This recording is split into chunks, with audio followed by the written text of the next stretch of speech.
Hello everyone, class 9 विषय हिंदी, पाठ संख्या 3 रीड की एडी। डियर स्टूडेंट, पूर्व क्लास में मैंने आपको 4 क्वेश्चन समझा दिए थे। ओके बेटा, next question number 5th question है बेटा। क्वेश्चन नंबर 5 देखिए, आपके लाडले बेटे की रीढ़ की हड्डी भी है या नहीं? उमा के इस कथन से शंकर की किन कमियों की ओर संकेत करना चाहती है? देखिए 5th क्वेश्चन है बेटा कि आपके लाडले बेटे की रीढ़ की हड्डी भी है या नहीं? उमा इस कथन के माध्यम से शंकर की किन कमियों की ओर संकेत करना चाहती है?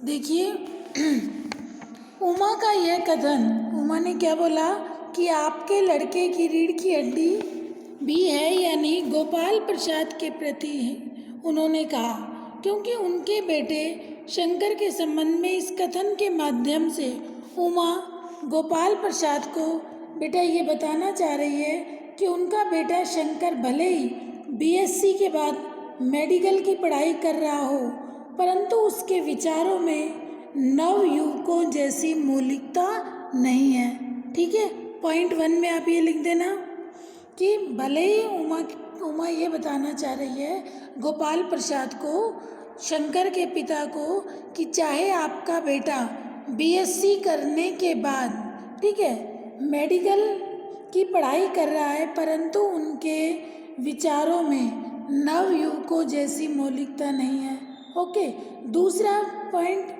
वह ढुलमुल रवैये वाला है, विवेकहीन है तथा दूसरों के दकियानूसी विचारों का समर्थन करने वाला है। नेक्स्ट पॉइंट, वह किसी बात पर अपनी बुद्धि से सोचकर अपना मत नहीं बताता, बस हर बात में हाँ हजूरी करना चाहता है। उमा ने शंकर के व्यक्तित्व से जो कुछ समझी तो उसके बारे में यही बता रही है कि जो शंकर है वो अपने विवेक और बुद्धि से कोई कार्य नहीं करता, दूसरे की हाँ हजूरी करता रहता है। ठीक है, नेक्स्ट पॉइंट, स्त्रियों की शिक्षा तथा समाज में उनके स्थान के विषय में इनके जो विचार हैं वो बहुत ज़्यादा पिछड़े हुए विचार हैं, समय अनुकूल नहीं हैं। ठीक है, शंकर का चरित्र भी अच्छा नहीं है। उमा ये भी बताना चाह रही है कि शंकर का जो कैरेक्टर है वो भी अच्छा नहीं है। लड़कियों के हॉस्टल के निकट ताक झाँक करने तथा नौकरानी से छिपाकर भागने से उसकी चरित्रहीनता प्रकट होती है। नेक्स्ट, शारीरिक दृष्टि से भी वो दुर्बल है, उसमें पुरुषोचित शक्ति का अभाव है, वह सीधा तनकर बैठ भी नहीं सकता। इसलिए उमा ने ये बात कही कि आपके लाडले बेटे की रीढ़ की हड्डी भी है या नहीं। इस कथन के माध्यम से शंकर की किन किन कमियों की ओर संकेत किया। तो बेटे क्वेश्चन समझ आ गया कि शंकर का कैरेक्टर अच्छा नहीं है, विचार अच्छे नहीं हैं। ओके, अपनी विवेक और बुद्धि से वो कोई काम नहीं करता। ठीक है, दूसरों की जी हजूरी में हाँ हाँ करना। ठीक है, वह ढुलमुल रवैये वाला है, विवेकहीन है, दकियानूसी विचारों वाला है। ठीक है, शारीरिक दुर्बलता, कैरेक्टर भी अच्छा नहीं, भले ही वो बीएससी के बाद मेडिकल की पढ़ाई कर रहा है, परंतु उसके जो विचार हैं वो नवयुवकों की जैसे नहीं है। तो इस बात से उमा जो है वो गोपाल राम स्वरूप की पुत्री उमा ने शंकर की इन कमियों की ओर संकेत किया। ओके बेटा, समझ आ गया ये क्वेश्चन आपको? नेक्स्ट क्वेश्चन देखिए, शंकर जैसे लड़के या उमा जैसी लड़की समाज को कैसे व्यक्तित्व की जरूरत है? तर्क सहित उत्तर दीजिए। क्वेश्चन नंबर 6, शंकर जैसे लड़के या उमा जैसी लड़की। बेटा आपने इस एकांकी को पढ़ा, इस एकांकी को पढ़ने के बाद आपको इस समाज के लिए शंकर जैसे व्यक्तित्व वाले लड़के की आवश्यकता है या उमा जैसे व्यक्तित्व की? तो जिसके भी व्यक्तित्व के बारे में आप बताएंगे तो उसके गुणों का उल्लेख होगा। ठीक है, शंकर और उमा के व्यक्तित्व विरोधाभासी हैं। विरोधाभासी, दोनों का व्यक्तित्व एक दूसरे से अपोजिट है, विपरीत है। शंकर लड़का है, ठीक है, बीएससी के बाद मेडिकल की पढ़ाई कर रहा है, डॉक्टरी की, परंतु उसके विचार वर्तमान नवयुवकों की तरह मौलिक नहीं है। पढ़े लिखा होने पर भी वह शिक्षा के महत्व को नहीं समझता, क्योंकि उन्होंने देखिए क्या कहा था कि लड़की ऐसी चाहिए जो सिर्फ मैट्रिक पढ़ी हुई हो। ठीक है, नारी शिक्षा का वो विरोधी है। महिलाओं को पुरुषों के समान मानने में उसे ऐतराज है। उनके विचारों में नवयुवकों के समान मौलिकता नहीं है। दूसरों की हाँ में हाँ मिलाने वाला उसका चरित्र पतित है। ऐसा नवयुवक समाज का हित नहीं कर सकता।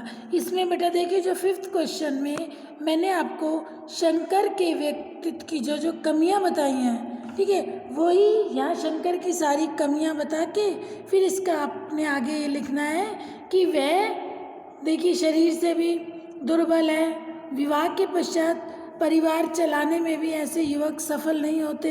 समाज को ऐसे नवयुवकों की आवश्यकता नहीं है। अब आपको देखिए दोनों में से जिसके बारे में लिखना है, तो जिसके बारे में लिख रहे हो उसके गुणों के बारे में बताना होगा, और जिसको आप परिवार समाज के लिए आवश्यक नहीं समझ रहे तो उसके दुर्गुणों को बताना होगा, उसकी कमियों को बताना होगा। ठीक है बेटा, अब देखिए उमा युवती है, उमा एक लड़की है, बीए पास है, अपनी मान मर्यादा के प्रति वो सचेत है, सादगी में विश्वास करती है, प्रदर्शन प्रिय नहीं है, अर्थात उसे दिखावा पसंद नहीं है, अपने रूप को बाहरी सौंदर्य प्रसाधनों से निखारने में वह विश्वास नहीं करती, शांत और गंभीर है, दूसरों की अनुचित बातों को एक सीमा तक सहन करती है।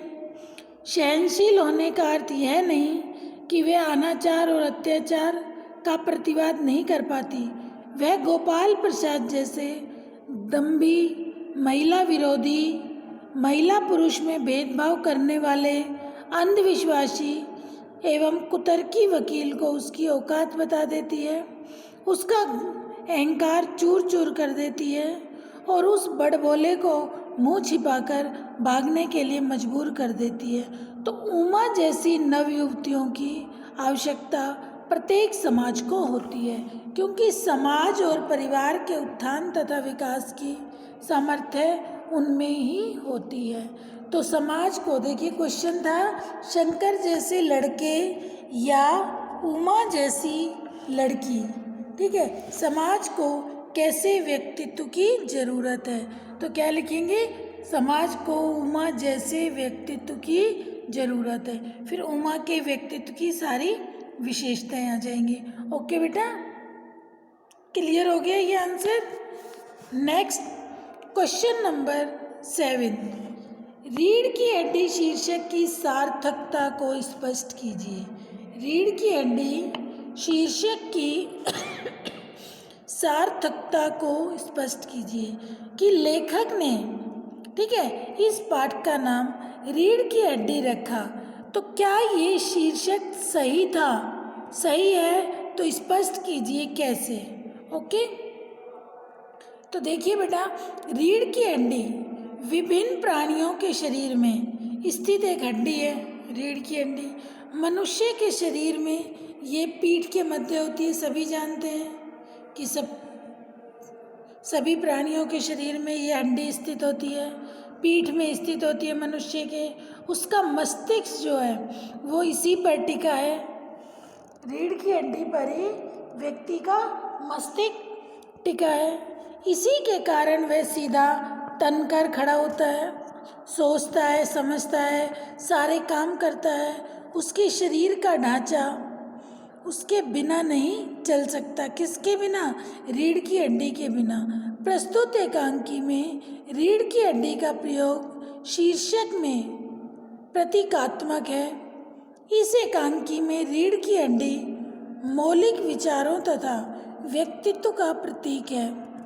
इससे चरित्र की दृढ़ता का भी वर्णित किया गया है। रीढ़ की हड्डी न होने का अर्थ व्यक्ति के मौलिक विचार, इच्छा शक्ति, व्यक्तित्व तथा दृढ़ चरित्र का अभाव। ओके, अब देखिए इस एकांकी का प्रमुख पात्र शंकर। इस एकांकी का प्रमुख पात्र शंकर, ठीक है, जो एक ऐसा नवयुवक है, वे बीएससी करने के पश्चात मेडिकल की पढ़ाई कर रहा है, परंतु उसके विचारों में मौलिकता, प्रगतिशीलता का नितांत अभाव है। वह अपने पिता के दकियानुसी विचारों का समर्थन करता है तथा हाँ में हाँ मिलाने वाला है।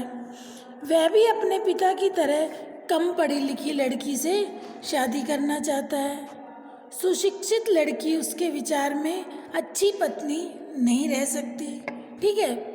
मौलिक चिंतन के अभाव में वह यह सोच ही नहीं पाता कि अच्छी एवं पूर्ण शिक्षा प्राप्त युवती परिवार तथा समाज को आगे बढ़ाने में समर्थ होती है। विचारों में पिछड़ापन होने के साथ ही उसके चरित्र में भी दृढ़ता नहीं है, विवेकहीनता है, मौलिक विचारों वाला नहीं है। उसके इसी दोषपूर्ण व्यक्तित्व की ओर इंगित करते हुए उमा ने उसके पिता गोपाल प्रसाद से कहा, घर जाकर जरा यह पता बताइए कि आपके लाडले की रीढ़ की हड्डी है या नहीं, यानी बैकबोन, ठीक है। तो इस प्रकार इस एकांकी का शीर्षक रीढ़ की हड्डी प्रतीकात्मक होने के साथ साथ सर्वथा उपयुक्त और सार्थक है, ठीक है। ये शीर्षक बिल्कुल सही है और सार्थक है। समझ गए बेटा। नेक्स्ट क्वेश्चन है आपका क्वेश्चन नंबर 8 क्वेश्चन है बेटा, कथा वस्तु के आधार पर आप किसे एकांकी का मुख्य पात्र मानते हैं और क्यों। एकांकी क्या, रीढ़ की हड्डी। कथा वस्तु के आधार पर आप किसे एकांकी का मुख्य पात्र मानते हैं और क्यों, ठीक है। अब देखिए रीढ़ की हड्डी शीर्षक एकांकी की कथा वस्तु का आधार आधुनिक नारी चेतना है। ओके, वह महिलाओं की शिक्षा एवं सशक्तिकरण पर केंद्रित है। स्त्री को केवल पुरुष की इच्छा की अनुगामिनी तथा आदेश पालिका मानने वाली पुरुष मनोवृत्ति का इसमें खंडन किया गया है। सुशिक्षित नारी का महिमा की गई है। इस उद्देश्य की पूर्ति से में उमा ही सहायक है। यहाँ उमा के चरित्र की निम्नलिखित विशेषताएं सामने आई हैं। देखिए उमा के चरित्र की विशेषताएं, सुशिक्षित एवं प्रगतिशील विचारों वाली, ठीक है। उमा ने बीए पास किया है, ठीक है, उसके विचार प्रगतिशील है, ठीक है, उसे अपनी शिक्षा पर गर्व है।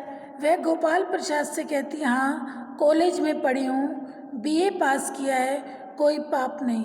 सादगी पसंद, सादगीपूर्ण जीवन जीने वाली, दिखावा उसे पसंद नहीं। स्वाभिमानी, उमा के चरित्र की विशेषता है बेटा स्वाभिमानी। उमा स्वाभिमानी युवती है। शादी के लिए लड़की के गुणों की नापतोल तथा गोपाल प्रसाद के प्रश्नों को अनावश्यक तथा नारी की गरिमा के विपरीत मानती है। कठोर शब्दों में उनको बताती है क्या लड़कियों के दिल नहीं होते। तो स्वाभिमानी, अनाचार विरोधी। उमा औचित्यहीन तथा सामाजिक मान्यताओं की विरोधी है। वह अपने पिता के कहने पर अपनी शिक्षा को छिपाकर चरित्रहीन और मौलिक विचारहीन शंकर से विवाह करना स्वीकार नहीं करती। प्रभावशाली व्यक्तित्व, उमा का व्यक्तित्व प्रभावशाली है, उसमें प्राकृतिक सुंदरता है, वो नेचुरली वो ब्यूटी है उसके अंदर, ठीक है। वह पढ़ी लिखी है, समझदार है, उसके विचार मौलिक हैं, वह साहित्य, संगीत और कला में प्रवीण है, ठीक है।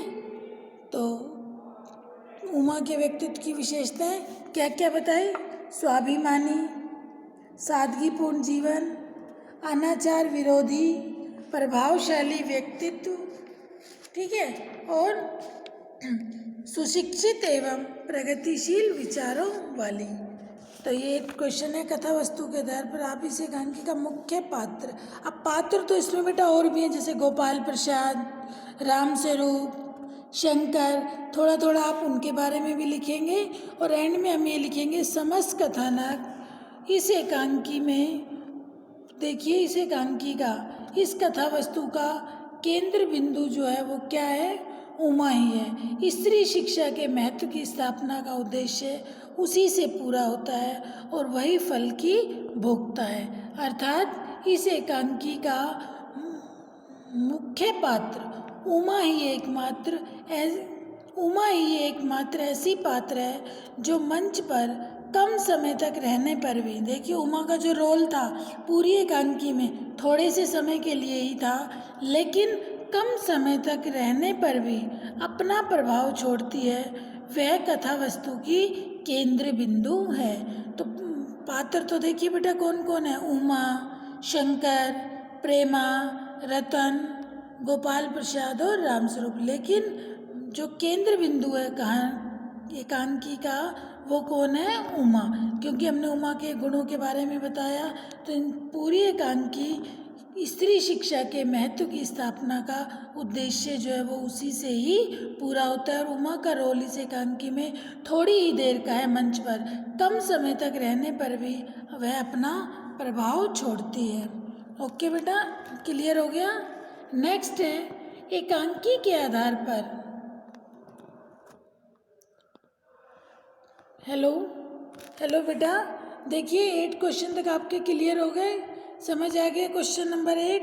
अब क्वेश्चन नंबर 9, ये 9th क्वेश्चन से लेके बाकी क्वेश्चंस बेटा मैं आपको कल कराऊंगी, क्योंकि एक साथ करा दूंगी तो आपको ठीक से समझ नहीं आएंगे। ओके, जितना कराया बेटा इन क्वेश्चंस को ध्यान से, इन आंसर्स को सुनना, समझना, अपनी नोटबुक में करना। कोई भी डाउट हो अपने डाउट ज़रूर क्लियर करना। ओके बेटा, डेली की पढ़ाई डेली करो, डेली जो भी वीडियो आ रही है उसे ध्यान से सुनो, समझो। Okay, thank you.